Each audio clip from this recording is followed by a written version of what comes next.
Letusan Tambora menyebabkan tahun 1816 menjadi tahun tanpa adanya musim panas di Amerika Utara serta Eropa. Saking dahsyatnya, letusan Gunung Krakatau iklim dunia ikut berubah. Rangkaian letusan dahsyat Gunung Toba menghasilkan kaldera raksasa sepanjang 100 km yang kemudian kita kenal sebagai Danau Toba. Ya, negeri ini diberkahi sekaligus diuji. Di balik pemandangan indah dan melimpahnya kekayaan alam, tersembunyi kekuatan yang luar biasa. Ya, gunung berapi. Sejarah mencatat letusan gunung berapi di negeri ini telah mengguncang dunia, mengubah iklim, mempengaruhi peperangan, dan setiap kali erupsi terjadi ada kisah duka, haru, serta keberanian. Apa saja kisahnya? Yuk kita flashback.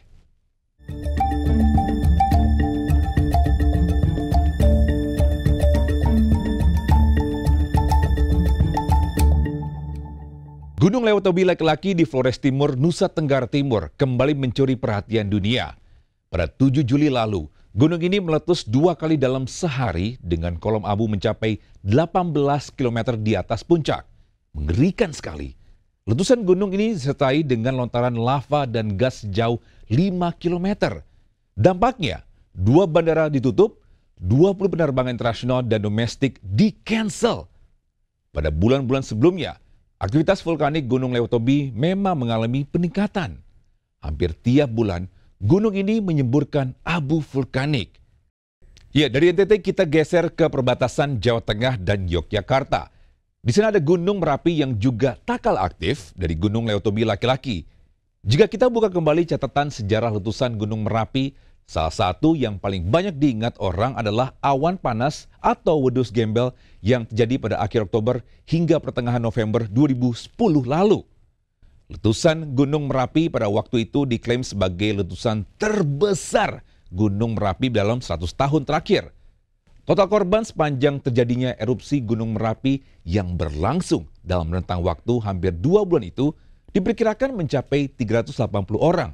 Dan beginilah kronologinya. Ya, pada akhir Oktober 2010, Gunung Merapi telah menunjukkan tanda-tanda akan erupsi. Guguran lava disertai gempa terpantau berulang kali. Selasa, 26 Oktober 2010 sekitar jam 5 sore, Merapi memuntahkan awan panas. Gulungan awan panas berupa pasir, kerikil, dan juga batu-batu itu bergerak dari puncak menuju desa Kinarejo, Umbul Harjo, Cangkringan, Sleman. Di setempat tinggal juru kunci Gunung Merapi, Mbah Marijan. Kolom awan panas tinggi 1,5 km dengan suhu sekitar 400 derajat Celcius itu menghanguskan apapun yang dilewati di sepanjang desa yang terletak paling tinggi di lereng Gunung Merapi tersebut. Ya, beberapa hari sebelum Merapi memutahkan awan panas, ribuan warga desa Kinarejo dan sekitarnya sudah dievakuasi, namun tidak dengan Mbah Marijan. Ia menolak untuk dievakuasi oleh tim SAR. Alasannya, Mbah Marijan tidak mau dicap desersi, mangkir dari tugasnya sebagai guru kunci Gunung Merapi. Meskipun menolak turun gunung, Mbah Marijan telah berulang kali meminta warga desa untuk mengungsi ke tempat lain. Ya, apalagi tanda-tanda Gunung Merapi akan meletus semakin terlihat jelas. Suara gemuruh semakin sering terdengar dari kawasan puncak gunung, gempa juga kerap terasa. Hewan-hewan seperti kera dan burung-burung yang mendiami kawasan hutan di sekitar puncak Merapi mulai turun. Suhu di kawasan lereng Merapi sudah terasa semakin panas. Tapi bagaimana ya? Melihat sesepuh desa tidak mau mengungsi, sebagian warga Kinarejo juga stay di rumah, enggan untuk dievakuasi. Nah, warga yang tidak mau mengungsi inilah yang kemudian menjadi korban awan panas. Termasuk seorang wartawan Viva News, Yuniawan Wahyu Nugroho. Waktu itu Yuniawan berada di rumah Mbah Marijan karena ditugaskan untuk meliput kondisi Gunung Merapi sekaligus mewawancari Mbah Marijan. Menurut pengakuan saksi, saat Gunung Merapi menunjukkan tanda-tanda akan memutahkan awan panas, Yuniawan Nugroho sebenarnya sudah turun dari rumah Mbah Marijan untuk dievakuasi oleh tim SAR ke lokasi yang lebih aman. Namun pada sore hari, di hari yang naas itu, Yuniawan dan tim relawan PMI nekat kembali ke rumah Mbah Marijan, membujuk Mbah Marijan agar bersedia dievakuasi. Takdir Wawan akhirnya meninggal di rumah Mbah Marijan bersama tim relawan PMI. Ada satu cerita menarik ketika Mbah Marijan menolak turun gunung meninggalkan kediamannya. Meskipun waktu itu Mbah Marijan sudah diminta langsung oleh Gubernur Yogyakarta Sri Sultan Hamengkubuwono ke-10 karena kondisi Merapi yang semakin berbahaya. Alasan Mbah Marijan ia diperintahkan oleh Sri Sultan Hamengkubuwono IX untuk menjaga Gunung Merapi sebagai poros spiritual Keraton Yogyakarta. Selain itu, Mbah Marijan merasa hafal betul dengan karakteristik Gunung Merapi. Ia sudah puluhan tahun bersama Gunung Merapi. Dimulai sejak tahun 1970, Mbah Marijan waktu itu menjadi wakil juru kunci Gunung Merapi mendampingi ayahnya. Setelahnya ayahnya wafat tahun 1982, Mbah Marijan kemudian diangkat jadi juru kunci Gunung Merapi menggantikan ayahnya. Saking lamanya bersama Gunung Merapi, dalam suatu kesempatan Mbah Marijan pernah mengaku mengetahui apa saja yang diinginkan oleh Gunung Merapi. Orang menafsirkan Mbah Marijan bisa berbicara dengan penunggu Gunung Merapi. Ya, selama menjadi juru kunci Gunung Merapi, Mbah Marijan selalu jadi saksi hidup ketika Gunung Merapi berulang kali mengalami erupsi. Dan Mbah Marijan selalu selamat. Hal inilah yang membuat warga sekitar semakin percaya dengan apa yang diyakini oleh Mbah Marijan. Ini termasuk mengikuti Mbah Marijan yang menolak untuk dievakuasi saat terjadi erupsi Merapi pada 26 Oktober 2010 tersebut. Erupsi Gunung Merapi 26 Oktober 2010 ternyata berlanjut dan lebih dahsyat. Yakni pada 4 November 2010, Merapi kembali menyemburkan awan panas. Kali ini tingginya mencapai 16 km dari puncak mengarah ke lereng selatan Merapi sejauh 18 km.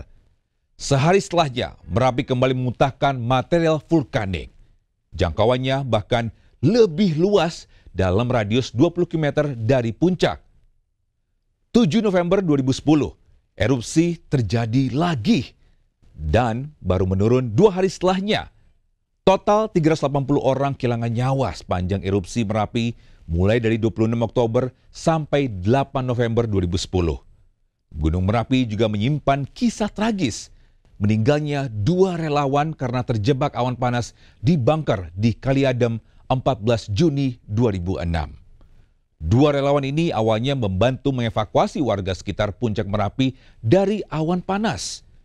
Mereka juga sempat menampingi Mbah Marijan di rumah Mbah Marijan. Saat kedua relawan ini berada di luar rumah Mbah Marijan, terjadi erupsi. Gunung Merapi memuntahkan awan panas dengan suhu mencapai 600 derajat Celcius dan kecepatan hingga 100 km per jam. Mencoba menyelamatkan diri, kedua relawan itu masuk ke dalam bunker Kaliadem. Namun awan panas justru menutup seluruh bangunan bunker. 2 orang relawan yang berlindung di dalam ruangan bunker pada kedalaman 3 meter seluas 12 meter tersebut justru terjebak. Mereka akhirnya meninggal dunia karena dinding bunker tidak bisa menahan awan panas yang suhunya ratusan derajat Celcius. Bahkan saat evakuasi dilakukan, material awan panas masih terasa ekstrim. Skop yang digunakan untuk menggali pasir bengkok, tak kuat menahan panasnya pasir. Petugas penyelamat juga melihat tampungan air di dekat bunker Kaliadem meleleh dan tragis. Bunker yang seharusnya menjadi tempat perlindungan malah menjadi kuburan. Erupsi Gunung Merapi dan Lewotobi itu tadi hanya 2 kisah bencana vulkanik yang terjadi di Indonesia. Wilayah negara kita memang berada di atas jalur Ring of Fire atau cincin api Pasifik yang menyebabkan negara kita kerap dilanda bencana letusan gunung dan gempa. Ring of Fire ini adalah istilah dari jalur rangkaian gunung berapi sepanjang 40.000 km yang membentang sepanjang Samudra Pasifik. Jalur Ring of Fire ini juga merupakan pertemuan antara lempeng tektonik yang saling bergerak dan bertabrakan. Di jalur Ring of Fire Indonesia ini terdapat 127 gunung berapi yang masih aktif dapat meletus sewaktu-waktu. Bayangkan kalau gunung-gunung berapi ini meletus bersamaan. Bisa-bisa Indonesia langsung lenyap seketika. Jika membuka kembali catatan sejarah, gunung-gunung berapi di wilayah Indonesia pernah mengubah dunia dengan letusannya yang dahsyat. Dan inilah rangkuman letusan paling dahsyat 3 gunung berapi di Indonesia. Yang pertama, letusan Gunung Tambora di Sumbawa, Nusa Tenggara Barat pada tahun 1815. Letusan Gunung Tambora ini dinobatkan sebagai letusan gunung berapi yang paling kuat dalam sejarah modern. Gunung Tambora sebelumnya diketahui sebagai gunung api yang tidak aktif selama beberapa abad. Tapi sekitar tahun 1812, aktivitas vulkanik Gunung Tambora kembali terasa. Puncaknya pada 15 Juli 1815, Gunung Tambora meletus. Letusan dahsyat Gunung Tambora mengakibatkan anomali temperatur global. Suhu bumi saat itu turun sampai 3 derajat Celcius dan kelaparan di berbagai negara juga tidak terelakkan karena gagal panen. Letusan Tambora menyebabkan tahun 1816 menjadi tahun tanpa adanya musim panas di Amerika Utara serta Eropa. Konon, kekalahan Napoleon dalam pertempuran di Waterloo 18 Juni 1815 disebut-sebut karena dipengaruhi oleh bencana iklim yang terjadi akibat letusan Gunung Tambora. Hujan badai mengakibatkan amunisi meriam tak bisa dipakai. Lumpur menghalangi pasukan Napoleon. Letusan dahsyat selanjutnya yakni letusan Gunung Krakatau di perairan Selat Sunda, Lampung Selatan pada tahun 1883.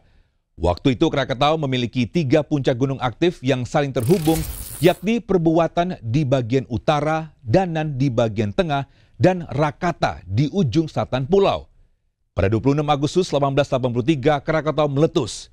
Dimulai dari letusan kawah Perbuatan yang memuntahkan material vulkanik sejauh 24 km ke udara. Ya, sehari setelahnya Krakatau kembali meletus sebanyak 4 kali. Suaranya terdengar sampai ke Perth, Australia. Saking dahsyatnya, letusan Gunung Krakatau iklim dunia ikut berubah.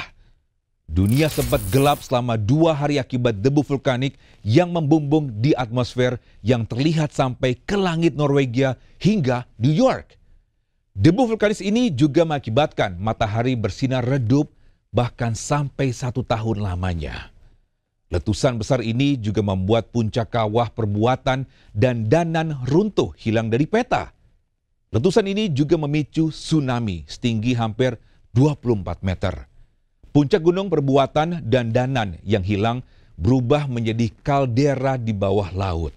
Belakangan, pasca erupsi luar biasa tersebut, muncullah anak gunung Krakatau yang masih aktif sampai hari ini. Selanjutnya, letusan Gunung Agung di Bali pada tahun 1963. Waktu itu, abu vulkanik menyembur setinggi 10 km menutupi langit Pulau Bali hingga mengubah siang jadi malam.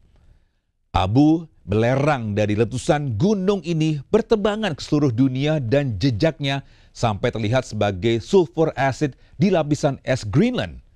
Rangkaian letusan Gunung Agung pada tahun 1963 ini membuat ketinggian Gunung Agung yang sebelumnya mencapai 4.000 meter turun menjadi 3.142 meter.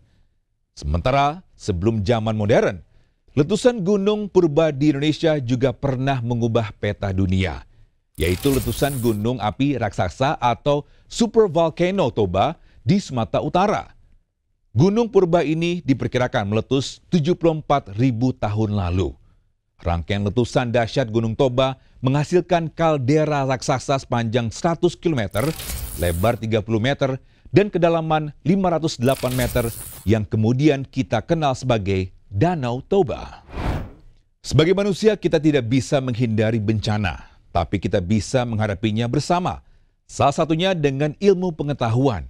Pengetahuan tentang vulkanologi kita manfaatkan untuk mendeteksi tanda-tanda alam, termasuk gejala-gejala yang ditunjukkan oleh gunung-gunung berapi.